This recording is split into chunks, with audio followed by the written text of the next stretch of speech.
Hello there, SERAPHIM17 once again. This is my Dark Souls 3 video walkthrough. We're about to take on the Dancer and Oceiros, the Consumed King. So after putting some points into our character's look and into upgrading our weapon, you'll notice I've now put on Anri's straight sword. It doesn't necessarily mean it's stronger than the one we had on, but I've popped it on just because we're going to be using potentially Carthus Rouge. I don't know. I guess we'll see. We'll see the reasoning to it. You'll notice I also have the Grass Crest shield on. That is for stamina regen. If you're going to put a shield on, for the sake of having it on, it should always be the Grass Crest shield because it gives you stamina recovery, and stamina is king in these games. If you're going to be blocking, of course, you don't want to use the Grass Crest, but for everything else, it's very difficult not to recommend it. But this is where the beginner path and the advanced path begins. At this point, you can go and attack the Abyss Watchers, go to Carthus and have fun that way. That's 100% a strategy you can do. You can continue with the Cathedral of the Deep, and you can do the Deacons of the Damned. I will have videos for both of those areas, so just move forward and pick those ones. At this moment, this is for the people who are confident in their ability to kill the Dancer quite early. This is not as early as you can do her, but it's earlier than most people do. You'll notice I don't have the biggest life. We don't have, you know, crazy 70 levels or anything, but it's still very doable. Just be aware, she hurts. But so do we, and that's the advantage we're going to have. So I'm going to dump on some better armor here, just in case, because I want to be able to take as many hits as I can, because I'm going to get hit. And you might be thinking, well, Chris, can't you do the Dancer without being touched? I can, but not on 360. And I say 360 jokingly because this is the Xbox One, but it doesn't feel like it during this fight, guys. You watch what you're about to see, and you will understand the pain of this. And in the defense of the machine, can you beat these bosses without taking damage in terrible frame rates? Yes. But it makes it harder, because it changes the timings of things, and it makes it awkward. Like, the frame rate shits its pants in this area, let alone against this boss. So you look at it, it's dying now. The frame pacing is already going in the toilet. But the strategy's simple, folks. We're going to kill this unfortunate lady, we're going to trigger the boss, and then we're going to put probably Human Pine Resin on, because the Dancer is weak to dark. So the D-Pax is really good here, and the Human Pine Resin is the best buff against her outside of maybe Bleed. We're going to be aggressive, and we're going to be all up in that booty. So here's the first few swings. That how it didn't miss me, I couldn't tell you. Look at the damage though, you see? This is a very doable fight. Be careful of the quick slashes, be careful of when the frame rate dies, and it's a little poor here on the pacing, but it's not too bad. It gets worse, don't you? There's a grab. Dodge it, charge, smack. I would recommend doing more than one hit there rather than the charge R2, but I have bad habits. So keep on striking her, watch out for the Kung Fu Chewy. Keep dodging. Stare at that ass. There, here comes the second sword. This one doesn't hurt you, but the one she does in the final phase does. Here comes the spin. She spins, isn't it like 5 or 6 times? I forget. You have to count it. Then you can definitely get in and do some... Look at it! Look at it! Oh my god! There you go, Bick. You think you could play this one?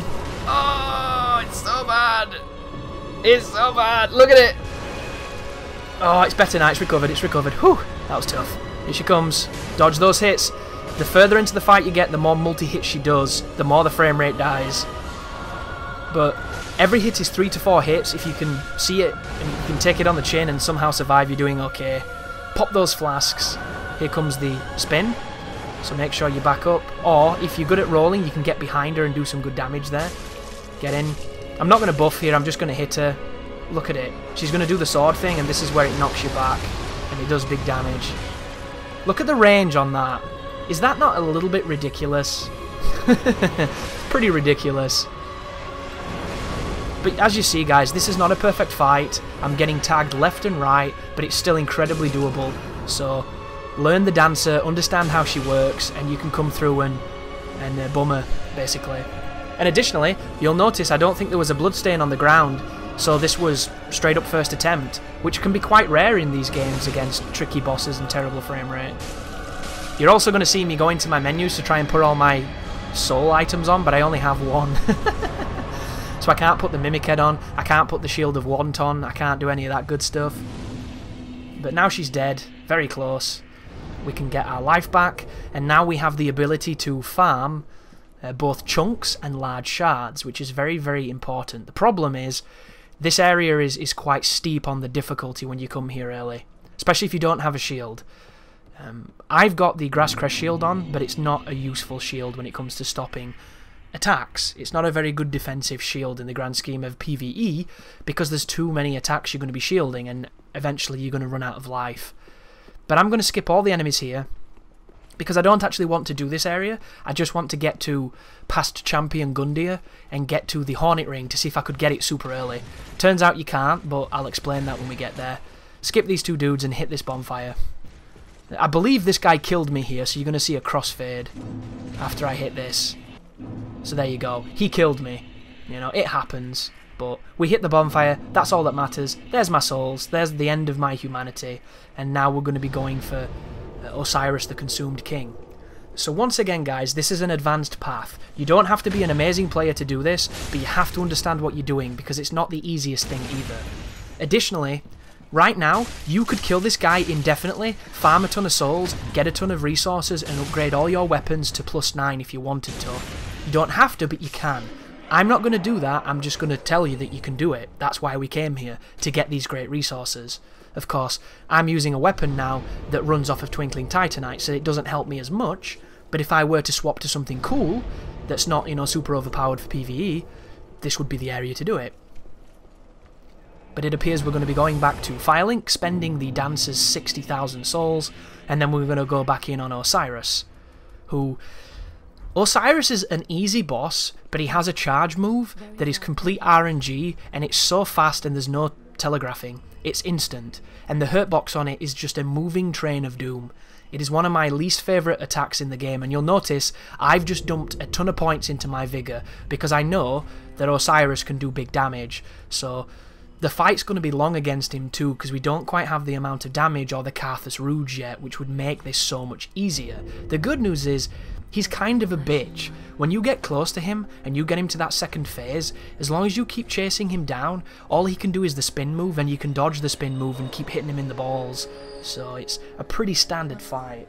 But let's have a look what the book says about the Dancer, statistically, and about Mr. Oceiros, shall we? So, Irithyll, Grand Archives, where's Lothric? Profaned Capital, Anor Londo, Lothric Castle. So, it doesn't have the Dancer, bollocks, it's at the beginning, isn't it? Let's look at this next dude anyway. Oceiros the Consumed King. 8,000 HP, 58,000 souls, 1 kill. Special abilities, elemental attacks, and he's weak to lightning. He's a dragon, of course he's weak to lightning. It says he's resistant to magic and bleed, but I've bled that boss and it works a treat. So, in the grand scheme of things, he's resistant, but not if you hit him enough. Hit him enough doesn't make a difference. Here we go, Dancer of the Boreal Valley. She has 5,000 HP, 5,111. She drops 60k, she's weak to dark, and she's resistant to bleed. But once again, guys, you can bleed her, and it's really useful. There's even videos online of people using that bleed spell that's called Nor, I think it is. And you can kill her in 2 or 3 attacks, because the bleed is that good on that spell. So, even though the book says it's not, she's kind of resistant to it, it still works. And I recommend always experimenting. Experiment against everything you've heard, because you never know, you might find the next greatest strategy. That's what these games are all about, guys. It's about discovering your own way to win. I don't have any lightning, it seems, so I'm going to be going with Human Pine Resin on this next boss. I'm also going to be getting chased by these great Cathedral Knight guys, who are incredibly dangerous foes. Coming here this early is 100% doable, but you have to be aware you can die very quickly.